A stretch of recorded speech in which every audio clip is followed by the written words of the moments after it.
ఆరోగ్యమే మహాయోగం కార్యక్రమానికి స్వాగతం. ప్రకృతి వైద్య విధానం గురించి మనం ప్రతి ఎపిసోడ్లో చెప్పుకుంటూనే ఉంటాం. మరి ప్రకృతి వైద్య విధానం యొక్క మూలం ఏంటంటే ఆ ప్రకృతికి తగ్గట్టుగా మన ఆహార నియమాలు ఉండాలి, జీవనశైలి విధానాలు ఉండాలి, మన ఆలోచనలు కూడా ఉండాలి. మరి అలా ప్రకృతి నుంచి ఆరోగ్యం తీసుకోవాలంటే గనక మారుతున్న కాలాల కొద్దీ మనం ఎలా మారాలి అన్న విషయంపై మనకి అవగాహన ఉండాలి. అలాంటి అవగాహన అందించడానికి మన ప్రకృతి వైద్య నిపుణులు డాక్టర్ మంతన గారు మనతో రెడీగా ఉన్నారు. ఇంకెందుకు ఆలస్యం, హెల్త్ ఇస్ వెల్త్ అని మనందరం స్టార్ట్ చేసిన ఈ జర్నీలో ఇంకొంచెం ముందుకెళ్ళిపోదాం. నమస్కారం డాక్టర్ గారు. నమస్కారం అండి. డాక్టర్ గారు, అయ్యా, ఈ మధ్య కాలంలో వర్షాకాలం పైన ఏదో శీర్షిక చదువుతూ తరుణ వ్యాధులు అన్న వర్డ్ చదివానండి నేను. అవునమ్మా. అసలు ఈ తరుణ వ్యాధులు అంటే వర్షాకాలంలో ఎక్కువ వస్తాయని దాంట్లో చెప్పారు. సో మొదటిగా అసలు తరుణ వ్యాధులు అంటే ఏంటి, అవి వర్షాకాలంలోనే ఎందుకు వస్తాయో ప్రేక్షకులకు వివరిస్తారా?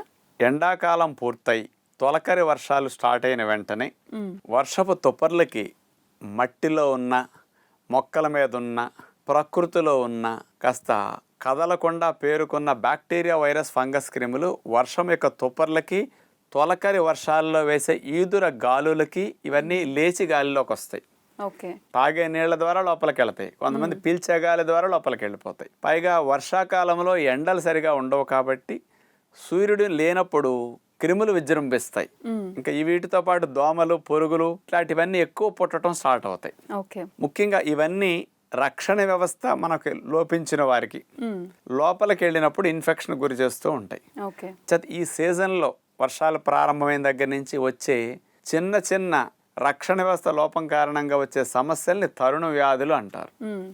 అవి జలుబు, దగ్గు, throat infection, tonsils infection, loose motions, diarrhoea లాంటివి, జ్వరము, ఇలాంటివన్నీ. ఓకే. కొంతమందికి పొట్టా ప్రేగులు ఇన్ఫెక్షన్స్ వస్తుంటాయి. ఇలాంటి వాటన్నిటికీ తరుణ వ్యాధులని పిలువబడతాయి అన్నమాట. అయితే డాక్టర్ గారు, మరి ఈ వ్యాధులు వచ్చినప్పుడు సహజంగా తగ్గించుకోవాలంటే మరి వీటికి కూడా మందులు వేసుకోవాలంటే మన ప్రకృతి వైద్య విధానం ఒప్పుకోదు. మరి అందుకని ప్రకృతి పరంగా వీటిని తగ్గించుకోవాలంటే గనక ఎలాంటి నియమాలు పాటించాలంటారు? ఇలాంటి తరుణ వ్యాధులు వచ్చినప్పుడు మనం శరీరం చెప్పినట్టు వినాలి. శరీరం చెప్పినట్టు వినకపోవటమే పెద్ద తప్పు. క్షమించరాని నేరం అది. ఆ నేరానికి శిక్షే మనకి ఇమ్యూనిటీ డౌన్ అయిపోవటం. తరచూ ఇలాంటి ఇన్ఫెక్షన్స్కి మరలా రిపీటెడ్గా గురవటానికి కారణం మనం చేసే క్షమించరాని తప్పు అంటున్నా. ఇలాంటి సందర్భాల్లో మీరందరూ కానీ మీ పిల్లలు కానీ శరీరం చెప్పినట్టు ఈసారి వినండి. మరి శరీరం మాకు ఎలా చెప్తుందండి, ఏ భాష, అది ఎట్లా ఎక్స్ప్లెయిన్ చేస్తుంది అంటారు.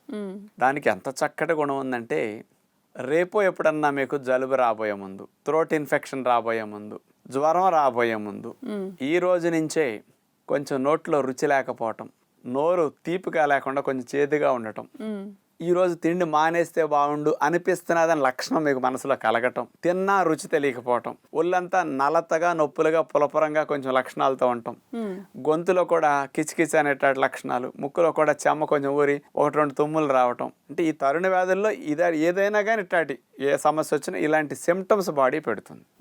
ఇలా చెప్పినప్పుడు ఏమి దాని అర్థము? ఇన్నాళ్ళు తిన్నాం, అరిగించింది, శక్తినిచ్చింది, పని చేసుకున్నాం, ఇప్పుడు నాకు బాగోలేదు మొర్రో అని రెస్ట్ ఇవ్వమని అడుగుతున్నది. అంటే శరీరంలో ఏ క్రిమి వెళ్ళి ఇన్ఫెక్షన్ కలిగించినా శరీరము ఆ ఇన్ఫెక్షన్ నేను తగ్గించుకుంటాను, నువ్వు నాకు ఛాన్స్ ఇవ్వు అని అడుగుతుంది. మన శరీరం పుట్టుకతోనే automatic repairing, automatic cleaning mechanism కలిగి ఉంది. అందుకని శరీరం చెప్పినట్టు 1 రోజు 2 రోజులు మీరు వినాలి. జంతువులన్నీ వింటున్నాయి, మనిషికి లేదనుకోవచ్చు. తల్లి పాలు తాగే బిడ్డగా ఉన్నప్పుడు మనం కూడా అదే చేసాం. బిడ్డకి నోరు చేదు పాచొచ్చి టెంపరేచర్ లక్షణాలు వస్తున్నాయనగా వాడు పాలు తాగటం మానేస్తాడు. ఆహారం పెట్టినా తినండి అంటే చిన్న వయసు కాబట్టి వాడి శరీరం చెప్పినట్టు విన్నాడు. పెద్ద వయసు అయితే ఇక మనం వినమన్నమాట. అందుకని శరీరం చెప్పినట్టు మీరు తినకండి, తిరక్కండి, విశ్రాంతినివ్వండి.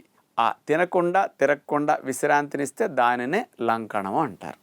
పొట్టకు సెలవు అంటే శరీరం ఏమడుగుతున్నది?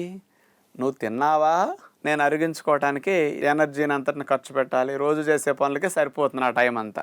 నువ్వు రోజుట్లాగా తిరిగావా, నీ పనికి ఎనర్జీని అంతా సప్లై చేయాలి. రోజుట్లాగా ఇదే పని చేస్తే నేను రిపేరు, క్లీనింగ్, ఫైటింగ్ చేయలేను.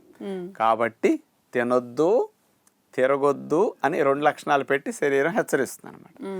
శరీరం కోరినట్టు మీరు తినకుండా తిరగకుండా విశ్రాంతినిస్తే ఈజ్ ఈక్వల్ లంకణం. మరి నీరసం వస్తుంది కదా, మరి ఏదైనా ఇబ్బంది అవుతుంది కదా అనొచ్చు. ఏమండి, ఒక్కరోజు 2 రోజులు తినకపోతే కూడా ఏమైనా అయిపోతామా చెప్పండి? అది ఏమీ కాదు, ఒక అపోహ మాత్రమే. చేత మీకు మంచినీళ్ళు రోజంతా ఎక్కువ త్రాగుతూ కడుపు మార్చండి. మీకు తల డిమ్ము, కళ్ళు తిరగటము, నీరసము ఇట్లాంటివి ఏమీ లేకుండా ఒక గ్లాసు గోరువెచ్చని నీళ్ళలో కాచి చల్లార్చి నీళ్ళు తాగాలి. ఆ నీళ్ళల్లో ఒక గ్లాసు నీళ్ళలో 4-3 స్పూన్లు తేనె, 5 స్పూన్లు తేనె వేసుకోండి. ఒక కాయ నిమ్మరసం పిండుకొని కలుపు త్రాగండి. పిల్లలైనా మీరైనా ఎవరైనా సరే ఇలాంటి తరుణ వ్యాధులు వచ్చినప్పుడు అలా లంకణం పెట్టేసేయండి. ఈ లంకణం పెట్టినప్పుడు ఆ వైరస్ వెళ్ళిందో, బ్యాక్టీరియా వెళ్ళిందో, ఇంకో ఫంగస్ ఇన్ఫెక్షన్ వచ్చేదైనా జ్వరం వచ్చిందో, ఏ ఇన్ఫెక్షన్ అనేది బాడీకి తెలుసు. ఆ క్రిముల్ని ఎలా చంపాలి తెలుసు.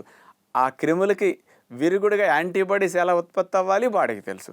ఇవన్నీ 1-2 రోజుల్లో మన శరీరం యాంటీబాడీస్ని ఉత్పత్తి చేసి బంధించి చంపేసి మనకు న్యాచురల్గా ఇన్ఫెక్షన్ తగ్గించేస్తుంది. మళ్ళీ ఈ యాంటీబాడీస్ అనేది వైరస్, బ్యాక్టీరియా, క్రిమికి ఏమైనా సిద్ధమైనవి అనుకోండి, మరోసారి అలాంటి క్రిమి వెళితే మీకు ఇన్ఫెక్షన్ రాకుండా ఎంట్రన్స్లను చంపేస్తుంది బాడీ. లంకనం చేయటం వల్ల న్యాచురల్ యాంటీబాడీస్ ఉత్పత్తి అవ్వటం వల్ల ఇమ్యూనిటీ పెరుగుతుంది. మరోసారి ఇన్ఫెక్షన్ రాకుండా రక్షించే వ్యవస్థ మీలో పెరుగుతుంది అన్నమాట. ఇంత చక్కటి అవకాశం ఉంది కాబట్టి మీరు ఇలాంటి తరుణ వ్యాధులు వచ్చినప్పుడు పిల్లలైనా సరే సంవత్సరంలో పిల్లలు ఆళ్ళే పెట్టేస్తారు లంకణం. ఇక మనం అన్నం పెట్టే పిల్లలు ఉంటారనుకోండి, వాళ్ళకి తిండి పెట్టకండి. వాళ్ళు నాకు వద్దంటారు, మీరు బతిమాలి నీరసం వస్తున్న నోట్లో కుక్కుతారు. అలా చేయకూడదు అనమాట. అందుకని మనం కూడా అలా ఉంటే అసలు జ్వరం 1 రోజు 2 రోజులు తగ్గిపోతుంది. జలుబు దగ్గు కూడా వెంటనే తగ్గుతుంది. మీరు 2 రోజులు 3 రోజులు అట్లా చేయండి. అవసరమైతే 4 రోజులు చేయండి లంకణం, ఏమీ కాదు. 3-4 రోజులు చేసినా తగ్గకపోతే అప్పుడు డాక్టర్ దగ్గరికి వెళ్ళి పరీక్ష చేయించుకుని అది మామూలు ఫీవరా, ఇంకేదైనా వైరల్ ఫీవరా, టైఫాయిడా, మలేరియానా, డెంగ్యూనా టెస్ట్ చేయించుకుని అప్పుడు డాక్టర్ సలహా మీద ఏదైనా మందు వాడుకోవటం తప్పేం కాదు. అయితే డాక్టర్ గారు, మరి వర్షాకాలంలో వచ్చే ఈ తరుణ వ్యాధులకి మందులు ఉన్నాయి, మందులు కూడా పనిచేస్తాయి, కానీ మీరు ఓన్లీ లంకణం ఎందుకు పెట్టమంటున్నారండి? మందు వేసుకోమని శరీరం అడగలేదు కదమ్మా, లంకణం పెట్టమని శరీరం అడిగింది. శరీరం చెప్పినట్టు వింటం ధర్మమా, శరీరం వద్దన్నట్టుగా వ్యతిరేకించి తినటం ధర్మమా? మరి యాంటీబయాటిక్స్ జలుబు, దగ్గు, జ్వరాలు వచ్చినప్పుడు, థ్రోట్ ఇన్ఫెక్షన్ వచ్చిన వేసుకుంటున్నారు. పిచ్చుకల మీద కూడా బ్రహ్మాస్త్రాలు ప్రయోగిస్తారా? మనుషులు చేసేది అది. అందుకనే ఇమ్యూనిటీ మనుషుల్లో బాగా తగ్గిపోయి ఇన్ని రకాలుగా ఇబ్బందులు పడటానికి కంటికి కనిపించిన వైరస్ చేతులు ఓడిపోయి ఇక మూతికి కట్టి, ముక్కుకి కట్టి, గదిలో తలుపులేసి కూర్చుని బయటికి రావడానికి లేకుండా అయిపోయి ఇంత అల్లాడిపోయే రక్షణ వ్యవస్థ తగ్గిపోవటం అనేది కారణం ఇలాంటి వాటికి యాంటీబయాటిక్స్ వాడాలి. కాబట్టి ఈ జ్వరము, రొంప, జలుబు, దగ్గు, థ్రోట్ ఇన్ఫెక్షన్, టాన్సిల్స్ ఇన్ఫెక్షన్ వచ్చినప్పుడు మీరు యాంటీబయాటిక్స్ లాంటివి వాడకుండా లంకణం పెట్టి చూస్తే మరోసారి అలాంటి ఇన్ఫెక్షన్స్ రాకుండా మీ బాడీ యాంటీబాడీస్ని ఉత్పత్తి చేసుకుని మరోసారి రాకుండా రక్షించుకునే వ్యవస్థ సిద్ధం చేసుకుంటుంది. యాంటీబయాటిక్స్ వేసినప్పుడు ఈ వ్యవస్థ ఫెయిల్ అవుతుంది. మందుకి లంకణానికి ఉన్న డిఫరెన్స్ అది. ఈసారి కళ్ళు మూసుకుందాం, మందులేసి తినేద్దాం, గెంటేద్దాం, మరోసారి వస్తుంది. మళ్ళా సిక్కై 2-3 రోజులు పోదా ఉద్యోగ వ్యాపారాలు, కూలిపోతుంది కదా. మరోసారి వస్తుంది, మళ్ళీ యాంటీబయాటిక్స్ వేస్తారు. ఈసారి ఆ డోస్ చాలదు. ఈసారి 2 రోజులు ఉన్న ఫీవర్ 4 రోజులు పడుతుంది. ఈసారి 4 రోజులు బదులు 8 రోజులు పడుతుంది. వీళ్ళు ఇమ్యూనిటీ డౌన్ అయ్యే కొద్దీ ఎక్కువ రోజులు పడుతుంది. లంకణం పెడితే ఫీవర్స్ కూడా ఎంత బాగా తగ్గుతాయి. మహాత్మా గాంధీ గారు వాళ్ళ అబ్బాయికి టైఫాయిడ్ వస్తే లంకణం పెట్టి టైఫాయిడ్ తగ్గించారు ఆ రోజుల్లో. అంటే అంత పవర్ఫుల్గా బాడీకి ఉంది తగ్గించడానికి, మనం ఉపయోగించుకుంటే సరిపోతుంది. విన్నారు కదండి, డాక్టర్ గారు చెప్పినట్టుగా మన శరీరం ఎలా చెప్తే అలా వింటే గనక అనారోగ్యానికి దూరంగా, ఆరోగ్యానికి దగ్గరగా ఉండే అవకాశాలు ఎక్కువ ఉంటాయి. మరి ఈ వర్షాకాలం డాక్టర్ గారు చెప్పిన నియమాలన్నీ పాటిస్తే గనక అనారోగ్యానికి దూరంగా ఉండొచ్చు. ఈ రోజు మన సూపర్ ఫుడ్ వంటిల్లే వైద్యశాలలో టేస్టీ రెసిపీ ఏంటో కనుక్కుందాం. డాక్టర్ గారు, ఈ రోజు మన ప్రేక్షకులందరికీ మీరు ఏ టేస్టీ రెసిపీని హెల్దీగా చేయబోతున్నారండి? భారతీయులకి 80-90% మందికి ప్రోటీన్ డెఫిషియన్సీ. ఈ ప్రోటీన్ ఎక్కువ ఇమ్యూనిటీ కావాలి కాబట్టి 2 హై ప్రోటీన్ ఉన్న డైట్లతో ఈరోజు స్పెషల్ వంటకం. పన్నీర్ తీసుకుంటే 100 గ్రాముల పన్నీర్లో 24 గ్రాములు, 23 గ్రాములు ప్రోటీన్ ఉంటుంది. ఓకే. సోయా తీసుకుంటే 100 గ్రాములు 43 గ్రాములు ప్రోటీన్ ఉంటుంది. ఈ 2 కలిపితే ఎంత ప్రోటీన్ చూడండి. ఈ 2 కాంబినేషన్తో సోయా పన్నీర్ భుజియా టేస్టీగా ఎలా చేసుకోవాలో ఇప్పుడు మనం చూద్దాం. పన్నీర్ సోయా భుజియా తయారు చేయడానికి కావలసిన పదార్థాలు: సోయా గ్రాన్యూల్స్ 1 కప్, వేడి నీళ్ళల్లో వేసి మనం తీసుకున్న వాటిని ఇక్కడ ఉపయోగించడం జరుగుతుంది. పన్నీర్ ముక్కలు 250 గ్రాములు, గ్రీన్ క్యాప్సికమ్ ముక్కలు 1/2 కప్, ఎల్లో క్యాప్సికమ్ ముక్కలు 1/2 కప్, రెడ్ క్యాప్సికమ్ ముక్కలు 1/2 కప్, టమోటా ముక్కలు 1 కప్, ఉల్లిపాయ ముక్కలు 1 కప్, ధనియాల పొడి 1 టీ స్పూన్, జీలకర్ర పొడి 1 టీ స్పూన్, ఎర్రకార పొడి 1 టీ స్పూన్, అల్లం వెల్లుల్లి పేస్ట్ 1 టీ స్పూన్, జీలకర్ర 1 teaspoon, lemon juice 1 tablespoon, మేగడ 1 టేబుల్ స్పూన్. ముందుగా మనం ఒక నాన్ స్టిక్ పాత్ర పొయ్యి మీద పెట్టేసి అందులో 1 టేబుల్ స్పూన్ మేగడ వేసాం. అందులో జీలకర్ర, ఉల్లిపాయ ముక్కలు, ఇక మేగడలో ఉల్లిపాయ ముక్కలు, జీలకర్ర అట్లా కలిసిన తర్వాత పైన కొద్దిగా పసుపు, ధనియాల పొడి, జీలకర్ర పొడి, ఎర్రకార పొడి, ఈ తాలింపు పూర్తిగా వాటితో కలిపిన తర్వాత క్యాప్సికమ్ ముక్కలు గ్రీన్ వివి. సిటీల్లో ఉన్న వారికి ఎల్లో క్యాప్సికమ్ కూడా దొరుకుతాయి, రెడ్ క్యాప్సికమ్ కూడా లభిస్తుంటాయి. అవకాశం ఉన్నవారు వీటిని అట్లా 3 రకాల క్యాప్సికమ్ ముక్కలు, ఇదంతా వాటర్ కంటెంట్ ఎక్కువ ఉంటుంది, క్యాలరీస్ తక్కువ ఉంటాయి. ఈ 3 ముక్కల్ని వేసిన తర్వాత అల్లం వెల్లుల్లి పేస్ట్ ఇందులో వేసేసి నాటు టమోటా ముక్కలు కూడా చిన్నగా కట్ చేసుకుంటాం. సాధ్యమైనంత వరకు గింజలు రాకుండా అంచమట ఉండే కండ వేసుకుంటే బాగుంటుంది. మూత పెట్టేసి సిమ్లో ఉడకనివ్వాలి. చాలా సింపుల్గా 7-8 నిమిషాలు 5-6 నిమిషాలు మగ్గితే అయిపోతుంది అన్నమాట ఇది. ఇక దీనిపైన మనం మంచిగా ఫ్రెష్గా తయారు చేసుకున్న పన్నీర్ తీసుకుని అట్లా చిన్న చిన్న ముక్కలుగా పొడుముగా అట్లా చేసుకుని చల్లుకోవాల్సి ఉంటుంది అనమాట. సోయా గ్రాన్యూల్స్ని వేడి నీళ్ళల్లో వేసి మనం తీసేస్తే అట్లా పొడి పొడిగా వస్తాయి అన్నమాట, మెత్తగా అయిపోతాయి. ఇక వీటన్నిటిని కలిపేసి మూత పెట్టేసేయాలి. ఒక 7-8 నిమిషాలు అట్లా ఉంటే చక్కగా ఈ సోయా గ్రాన్యూల్స్ కానీ పన్నీర్ కానీ కాస్త తాలింపు వెజిటబుల్ మొక్కల్లో చక్కగా ఉడుకుతుంది. కొద్దిగా నిమ్మరసం అట్లా వేసేసి ఒక్కసారి కలిపేస్తే ఆ ఉప్పు లేని చప్పదానాన్ని నిమ్మరసం పోగొడుతుంది. పైన కొత్తిమీర చల్లేసుకోవచ్చు. చూశారు కదా, మీరు కూడా అవకాశం ఉన్నప్పుడల్లా తయారు చేసుకోవడానికి ప్రయత్నం చేయండి.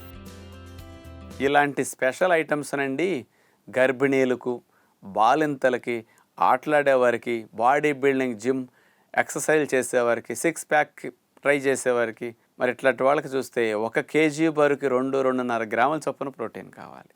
కాబట్టి ఇలాంటి వాళ్ళు ఈ ఐటమ్స్ని చాలా బాగా రిపీటెడ్గా తయారు చేసుకుంటే మంచిదన్నమాట. చూసారు కదండి, పన్నీర్ సోయా భుజియాన్ని తయారు చేసుకునే విధానం ఏంటో. మరి ప్రోటీన్లు నిండుగా ఉన్న ఈ వంటకాన్ని ఈ రోజే మీ ఇంట్లో ప్రయత్నించి అందరికీ వడ్డించండి. ఈరోజు మీ సందేహం మా సందేశంలో వీడియో కాల్ ఎవరో చూసేద్దాం. నమస్కారం డాక్టర్ గారు, నా పేరు హేమసా ఈశ్వర్. నేను ఉండే ఊరు గుంటూరు. నాకు 10 సంవత్సరాలు. నేను ఉదయాన్నే లేవగానే నాకు 5-6 తుమ్ములు వస్తున్నాయి. ఇంగ్లీష్ మందులు, హోమియోపతిక్ మందులు వాడినా కానీ తగ్గట్లేదు. దీనికి ఏమన్నా పరిష్కారం ఉంటే చెప్పగలరా? ధన్యవాదములు డాక్టర్ గారు. హలో బాబు, ఉదయం పూటమ్మా మీరు లేచిన వెంటనే ఒక 1/2 లీటర్ నుంచి 3/4 లీటర్ రోపు నీళ్ళు తాగండి. చక్కగా మోషన్ అయిపోతుంది. ఆ తర్వాత 1 గంట సేపు కొన్ని వ్యాయామాలు చేయాలి. స్కూల్లో మీకు డ్రిల్ నేర్పిస్తారు కదా, రకరకాల చేతులు కాళ్ళు కదిపే వ్యాయామాలు, అలాంటివి 1 అరగంట 3/4 గంట సేపు. గుంజీళ్ళు 10, 20, 30 రోజుకు ఒకటి పెంచుకెళ్తే ఒక 50 గుంజీళ్ళు అన్నది. గుంజీళ్ళు అక్కడికక్కడే పరిగెత్తడం, స్పాట్ జాగింగ్ అంటారు అట్లాంటిది, తాడాట, స్కిప్పింగ్, ఇలాంటివి 1 గంట సేపు చేయండి. ఇవన్నీ కలిపి ఇవన్నీ చేసేటప్పుడు నోరు మూసుకు చేయాలి. గాలి ముక్కు ద్వారా వెళుతుంది కాబట్టి గాలిని అట్లా దీర్ఘంగా తీసుకుంటూ ఈ వ్యాయామాలు చేయాలి. ఈ గాలి రాపిడికి ఇక్కడ రొంపలు, సైనస్ సందుల్లో ఉండే రొంపలన్నీ ఆవిరైపోతాయి. ఈ రొంపలు ఆవిరైతే తుమ్ములు రావు. రొంప గాలికి అడ్డుపడుతున్నది కాబట్టి తుమ్మిచ్చి ఈ రొంపల్ని బయటకు పంపించి గాలి ప్రయాణానికి ఆటంకం తగ్గించుకునే ప్రయత్నం శరీరం చేస్తుంది అనమాట. అందుకని ఆ తుమ్ములు పోవటానికి ఇలాంటి వ్యాయామాలు చేసి 10 రోజులు 20 రోజులు చేశాక ముక్కు బాగా డ్రైగా ఫ్రీగా ఉంటుంది వ్యాయామాలు అయ్యేసరికి. అప్పుడు ప్రాణాయామం రెగ్యులర్గా చేస్తుంటే 10 నిమిషాలు 1/4 గంట అసలు కంప్లీట్గా 15-20 రోజులను పోతాయి. రెగ్యులర్గా 1 అరగంట అన్న వ్యాయామాలు ప్రాణాయామం చేసుకోండి, ఇక ఎప్పటికీ రాకుండా ఉంటాయి. ఈ రొంపలు తగ్గాలంటే ఐస్ క్రీములు, చాక్లెట్లు, బిస్కెట్లు, కూల్ డ్రింకులు ఇలాంటి వాటికి దూరంగా ఉండండి. పంచదార కూడా దూరంగా ఉంటాయి. శ్లేష్మాలు తగ్గుతాయి, తుమ్ములు తగ్గుతాయి అన్నమాట. పిల్లలు ఎక్కువగా అట్లాంటివి తింటుంటారు కాబట్టి ఇవి ఎక్కువ వస్తాయి జలుబులు. కాబట్టి అవి తినకుండా ఇలాంటి ప్రాణాయామం ఎక్సర్సైజ్ చేస్తే చాలు. ఆసనాలకు తగ్గదండి, ఎక్సర్సైజులకి ప్రాణాయామానికి తగ్గుతాయి. ఎక్సర్సైజులు చేశాక చేయాలి ప్రాణాయామం. డైరెక్ట్గా ప్రాణాయామం చేస్తే ఎక్కువ అవుతుంది సమస్య. అందుకని ఇలా చేసుకోండి, చక్కటి ఫలితం మీకు వస్తుందమ్మా. విన్నారు కదండి, ఉదయాన్నే లేచిన వెంటనే కొంతమందికి తుమ్ములు వచ్చి ఒకటే ఇబ్బంది పెడుతూ ఉంటాయి. మరి వాళ్ళందరికీ కూడా డాక్టర్ గారు అందించిన ఈ సలహాలు సూచనలు ఎంతగానో ఉపయోగపడతాయి. ఉపయోగించుకోండి. డాక్టర్ గారు, ఈ రోజు మన ప్రేక్షకుల అందానికి ఆరోగ్యానికి మీరు ఏ చిట్కా చెప్పబోతున్నారండి? సహజంగా వర్షాకాలం వచ్చిందంటే ఎక్కువ నీళ్ళల్లో ఉంటారు చాలా మంది. వేళ్ళు, కాళ్ళు, చేతులు వరుసుకుపోతూ ఉంటాయి. ఫంగల్ ఇన్ఫెక్షన్స్ ఎక్కువ వచ్చేస్తూ ఉంటాయి. అవన్నీ కూడా కాస్త ఇన్ఫెక్షన్స్తో దురదలతో ఇబ్బంది పడుతూ ఉంటాయి గట ఆ భాగాలు. వాటన్నిటిని తగ్గించుకుని స్మూత్గా ఆ పాదాలు, చేతుల భాగాలన్నీ హెల్దీగా అయ్యేటట్టు చేసుకునేది యాపిల్ సైడర్ వెనిగర్ ఉపయోగించుకుంటే బాగుంటుంది అనమాట. ఒక బకెట్లో లేకపోతే టబ్లో వేడి నీళ్ళు తీసుకుని పాదాలు ములిగే వరకు అందులో 2 స్పూన్లు కానీ 3 స్పూన్లు కానీ యాపిల్ సైడర్ వెనిగర్ వేసేసి పాదాలు ఒక 10-15 నిమిషాలు పెట్టుకోండి. శుభ్రంగా ఫంగల్ ఇన్ఫెక్షన్స్ భలే తగ్గిపోతాయి. కొంతమంది సాక్స్ వేసుకుని గంటల తరబడి ఉంటారు. సాయంకాలం వచ్చేసరికి విప్పేసరికి చెమటలతో ముద్ద అయిపోయి అక్కడంతా కూడా క్రిములు చేరి దుర్గంధమే దుర్గంధం. సాక్స్ ఇప్పినా కంపుపోదు. అంత సాక్స్ ఇప్పిన బ్యాడ్ స్మెల్ వచ్చేవారందరికీ అలాంటి వేడి నీళ్ళలో యాపిల్ సైడర్ వినిగర్ వేసేసి కనుక పెట్టుంటే శుభ్రంగా క్రిములు చచ్చిపోతాయి. బ్యాడ్ స్మెల్ అంతా పోయి పాదాలు చాలా స్మూత్గా నీట్గా తయారవుతాయి అన్నమాట. మరి ఎప్పుడన్నా ఫంగల్ ఇన్ఫెక్షన్స్ వేళ్ళకి గోళ్ళ మధ్యలో ఏమైనా ఉన్నా కూడా ఆ చేతులు కూడా అట్లా పెట్టుకోవచ్చు అనమాట. వీటిని కూడా క్లీన్ చేయడానికి యాపిల్ సైడర్ వినిగర్ బ్రహ్మాండంగా పనికొస్తుంది అనమాట. మనందరం ఎప్పటికీ ఆరోగ్యంగా ఉండాలంటే గనక డాక్టర్ గారు ఆరోగ్యపరమైన రెసిపీస్ లేకపోతే ఆహార నియమాలు, వ్యాయామాలు కూడా చెప్తూ ఉంటారు. మరి ఈ రోజు యోగాలో ఏ ఆసనాల గురించి చెప్తారో కనుక్కుందాం. డాక్టర్ గారు, ఈ రోజు మన ప్రేక్షకుల కోసం యోగాలో మీరు ఏ ఆసనాలు లేదా వ్యాయామాలు చూపించబోతున్నారండి? కొంతమందికి ప్రేగుల్లో ఇరిటేషన్స్ ఎక్కువ ఉండి మోషన్ వచ్చినట్టు ఉంటుంది, వెళితే సరిగా రాదు. రోజుకి 5-6 సార్లు 7 సార్లు కొంచెం వెళుతూ ఉంటారు. ఎక్కువ గడిబిడిగా ఉంటుంది. అలాంటి దాన్ని ఇరిటబుల్ బౌల్ సిండ్రోమ్ IBS అంటూ ఉంటారు. అలాంటి సమస్యతో బాధపడే వారికి ప్రేగుల్లో కాస్త కదలికల్ని మంచిగా చేసి, ఇర్రెగ్యులర్గా ఉన్న వాటిని రెగ్యులరైజ్ చేసి కాస్త ప్రేగులకి స్ట్రెంగ్త్ పెంచి IBSని తగ్గించడానికి ఉపయోగపడే కొన్ని ఆసనాలు ఈరోజు చూపించబోతున్నాం. ముందుగా సేతుబంధాసన్ దిండ్లు సహాయంతో ఎలా చేయాలో ఇప్పుడు మనం చూడబోతున్నాం. 2 దివానం గుండ్రపు దిండ్లని ఒకదాని మీద ఒకటి అట్లా పెట్టేసి మనం అలా చివరి భాగంలో దిండు చివరి భాగంలో సీట్ ఆనిచ్చి అట్లా కూర్చుని ఆ తర్వాత మెల్లగా వెనక్కి బెండ్ అవుతూ నడుమంతటిని దివానం దిండు పైన అట్లా ఆనేటట్లు పెడతాం. మెల్లగా మెడను వెనక్కి విరిచి అలా తల నేల కానించిన తర్వాత కాళ్ళను వెనక్కి లాక్కుని చేతుల వేళ్ల సహాయంతో కాలి గుత్తి భాగాన్ని మనం అట్లా పట్టుకుని అలా ఉండవలసి ఉంటుంది. ఈ విధంగా దిండ్లు సహాయంతో సేతుబంధాసన చేసి ఒక 2-3 మినిట్స్ 4 మినిట్స్ అట్లా 5 మినిట్స్ ఉండగలిగితే కాస్త రిలాక్సేషన్కి ప్రేగుల్లో ఇరిటేషన్ బాగా తగ్గుతుంది అన్నమాట. ఇట్లా ఉండగలిగినంతసేపు ఉన్న తర్వాత మెల్లగా కాళ్ళు చేతులు వదిలేస్తాం. ఇక మెడను మెల్లగా పైకి లేపి అట్లా స్ట్రైట్గా కూర్చుని రిలాక్సేషన్. ఇక కొన్ని వ్యాయామాలు బోర్లా పడుకున్న తర్వాత 2 కాళ్ళను అట్లా స్ట్రైట్గా చాపేసేయాలి. చేతులను కూడా ముందుకు అట్లా స్ట్రైట్గా చాపాలి. గెడ్డం అట్లా నేల కానిస్తాం. ఇప్పుడు ఎడమ కాలుని పైకి లేపాలి, కుడి చేతిని అట్లా పైకి లేపాలి. కుడి కాలుని ఎడమ చేతిని అట్లా నేల కానే ఉంచాలి. ఉండగలసేపు అట్లా ఉన్న తర్వాత తీసేసి విశ్రాంతిగా ఒక 10 సెకండ్స్ ఉండి ఈసారి కుడి కాలుని పైకి లేపుతాం, ఎడమ చేతిని అట్లా పైకి లేపుతాం. అదే భంగిమలో కొన్ని నిమిషాల సేపు ఉండగలిగితే బాగుంటుందన్నమాట. ఇలా 2 వైపులకి చేసిన తర్వాత కావలసిన వారు మరోసారైనా 2 సార్లైనా రిపీట్ చేసుకుంటే మంచిది. విశ్రాంతి స్థితి మకరాసనంలో అలా పడుకున్న తర్వాత ఈసారి ఇటు కాళ్ళు అటు చేతులు 2 పైకి లేపటం జరుగుతుంది. నడుముని వెనక్కి విరుస్తూ మెడని పైకి లేపి కాళ్ళు చేతులు అట్లా పైకి లేపి బాణం వలె అట్లా శరీరాన్ని విరవ్వలసి ఉంటుంది అన్నమాట. 2-3 నిమిషాలు అట్లా ఉండగలిగితే మంచిది. ఈ వ్యాయామాలు ఇందాక చెప్పిన ఆసనాన్ని కనుక చేయగలిగితే బాగుంటుంది. అట్లాగే తీసేసి విశ్రాంతి స్థితి 1 నిమిషం 2 నిమిషాలు రిలాక్స్ అయ్యి మళ్ళా కావలసిన వారు రిపీట్ చేసుకుంటే మంచిదన్నమాట. చూసారు కదండి, ఇరిటబుల్ బౌల్ సిండ్రోమ్తో బాధపడే వాళ్ళందరికీ కూడా డాక్టర్ గారు ఈ ఆసనాలు వ్యాయామాల్ని చూపించినట్టు చక్కగా చేసుకుంటే గనక ఈ ప్రాబ్లం నుంచి త్వరగా ఉపశమనం పొందే అవకాశం ఉంటుంది. డాక్టర్ గారు, ఈరోజు ఎపిసోడ్లో మన ప్రేక్షకులందరికీ కూడా అసలు వర్షాకాలం వచ్చే తరుణ వ్యాధుల గురించి, అవి ఎందుకు వస్తాయి, ఎలా వస్తాయి, వాటిని తగ్గించుకోవాలంటే కనుక ప్రకృతి పరంగా ఎలాంటి పరిష్కారాలు ఉన్నాయి, ఎంతో విజ్ఞానం అందించినందుకు ధన్యవాదాలు. ధన్యవాదాలమ్మా. చూశారు కదండి, ఆరోగ్యభరితంగా సాగిపోయిన మన ఎపిసోడ్ని. మరి వర్షాకాలం వచ్చే వ్యాధుల గురించి మాట్లాడుకున్నాం కాబట్టి ఎపిసోడ్లో చర్చించిన విషయాలన్నీ గుర్తుపెట్టుకుని ఆచరణలో పెట్టడానికి ప్రయత్నించండి. రేపటి ఎపిసోడ్లో మళ్ళీ కలుద్దాం. అంతవరకు సెలవు. నమస్కారం.